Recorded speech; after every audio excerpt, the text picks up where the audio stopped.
Share my deepest appreciation to my daughter Ivanka, my son-in-law Jared, and to Barron, Don, Eric, Tiffany, and Lara.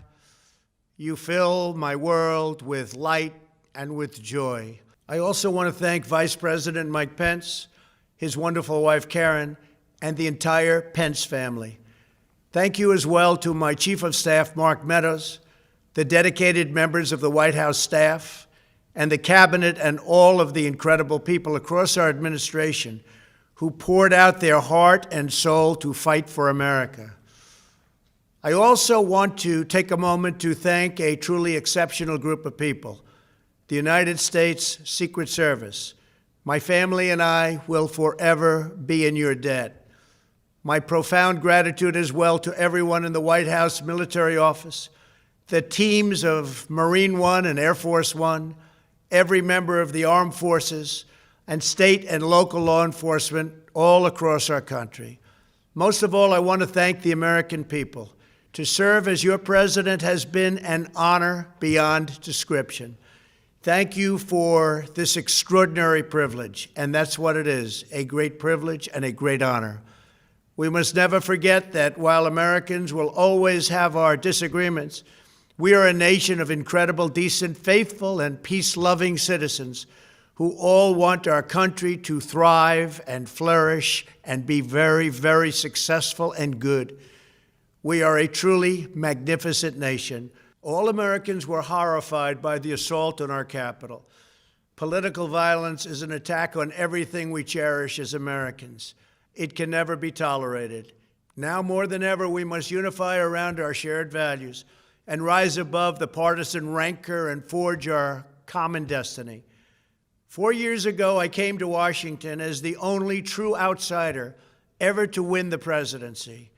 I had not spent my career as a politician, but as a builder looking at open skylines and imagining infinite possibilities. I ran for president because I knew there were towering new summits for America just waiting to be scaled. I knew the potential for our nation was boundless as long as we put America first. So I left behind my former life and stepped into a very difficult arena, but an arena nevertheless with all sorts of potential if properly done. America had given me so much, and I wanted to give something back.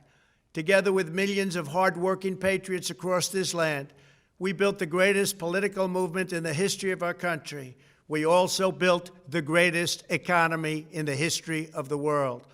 It was about America first because we all wanted to make America great again. We restored the principle that a nation exists to serve its citizens. Our agenda was not about right or left. It wasn't about Republican or Democrat, but about the good of a nation, and that means the whole nation. With the support and prayers of the American people, we achieved more than anyone thought possible. Nobody thought we could even come close. We passed the largest package of tax cuts and reforms in American history. We slashed more job-killing regulations than any administration had ever done before. We fixed our broken trade deals, withdrew from the horrible Trans-Pacific Partnership and the impossible Paris Climate Accord, renegotiated the one-sided South Korea deal, and we replaced NAFTA with the groundbreaking USMCA. That's Mexico and Canada, a deal that's worked out very, very well. Also, and very importantly, we imposed historic and monumental tariffs on China, made a great new deal with China, but before the ink was even dry, we and the whole world got hit with the China virus. Our trade relationship was rapidly changing. Billions and billions of dollars were pouring into the U.S., but the virus forced us to go in a different direction. The whole world suffered, but America outperformed other countries economically because of our incredible economy and the economy that we built. Without the foundations and footings, it wouldn't have worked out this way. We wouldn't have some of the best numbers we've ever had. We also unlocked our energy resources and became the world's #1 producer of oil and natural gas by far. Powered by these policies, we built the greatest economy in the history of the world. We reignited America's job creation and achieved record low unemployment for African Americans, Hispanic Americans, Asian Americans, women, almost everyone. Income soared, wages boomed, the American dream was restored, and millions were lifted from poverty in just a few short years. It was a miracle. Stock market set one record after another, with 148 stock market highs during this short period of time, and boosted the retirements and pensions of hardworking citizens all across our nation. 401ks are at a level they've never been at before. We've never seen numbers like we've seen, and that's before the pandemic and after the pandemic. We rebuilt the American manufacturing base, opened up thousands of new factories, and brought back the beautiful phrase, "Made in the USA." To make life better for working families, we doubled the child tax credit and signed the largest ever expansion of funding for child care and development. We joined with the private sector to secure commitments to train more than 16 million American workers for the jobs of tomorrow. When our nation was hit with the terrible pandemic, we produced not one, but 2 vaccines with record-breaking speed, and more will quickly follow. They said it couldn't be done, but we did it. They called it a medical miracle, and that's what they're calling it right now, a medical miracle. Another administration would have taken 3, 4, 5, maybe even up to 10 years to develop a vaccine. We did it in 9 months. We grieve for every life lost, and we pledge in their memory to wipe out this horrible pandemic once and for all. When the virus took its brutal toll on the world's economy, we launched the fastest economic recovery our country has ever seen. We passed nearly $4 trillion in economic relief, saved or supported over 50 million jobs, and slashed the unemployment rate in half. These are numbers that our country has never seen before. We created choice and transparency in healthcare, stood up to Big Pharma in so many ways, but especially in our effort to get favored nations clauses added, which will give us the lowest prescription drug prices anywhere in the world. We passed VA choice, VA accountability, right to try, and landmark criminal justice reform. We confirmed 3 new justices of the United States Supreme Court. We appointed nearly 300 federal judges to interpret our Constitution as written.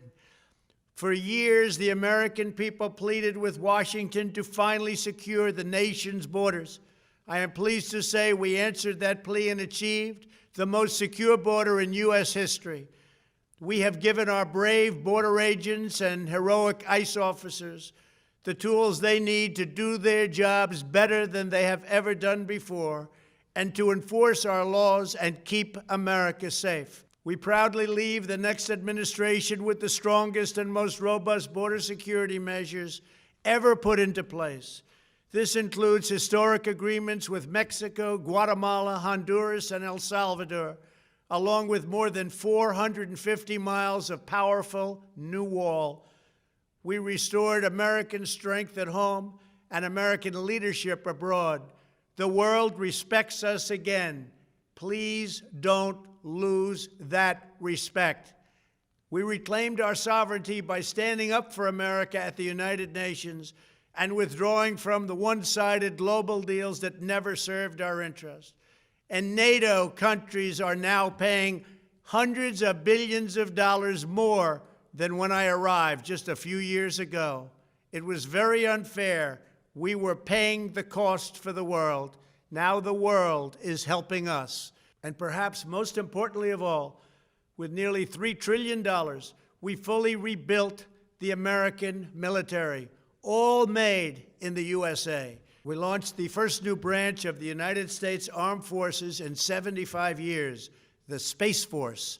And last spring, I stood at Kennedy Space Center in Florida and watched as American astronauts returned to space on American rockets for the first time in many, many years. We revitalized our alliances and rallied the nations of the world to stand up to China like never before. We obliterated the ISIS caliphate and ended the wretched life of its founder and leader, al-Baghdadi. We stood up to the oppressive Iranian regime and killed the world's top terrorist, Iranian butcher Qasem Soleimani. We recognized Jerusalem as the capital of Israel and recognized Israeli sovereignty over the Golan Heights. As a result of our bold diplomacy and principled realism, we achieved a series of historic peace deals in the Middle East.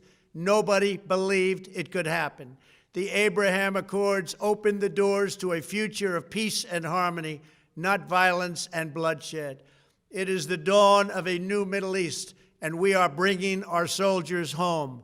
I am especially proud to be the first president in decades who has started no new wars. Above all, we have reasserted the sacred idea that in America, the government answers to the people. Our guiding light, our North Star, our unwavering conviction has been that we are here to serve the noble, everyday citizens of America. Our allegiance is not to the special interests, corporations, or global entities. It's to our children, our citizens, and to our nation itself. As president, my top priority, my constant concern, has always been the best interests of American workers and American families.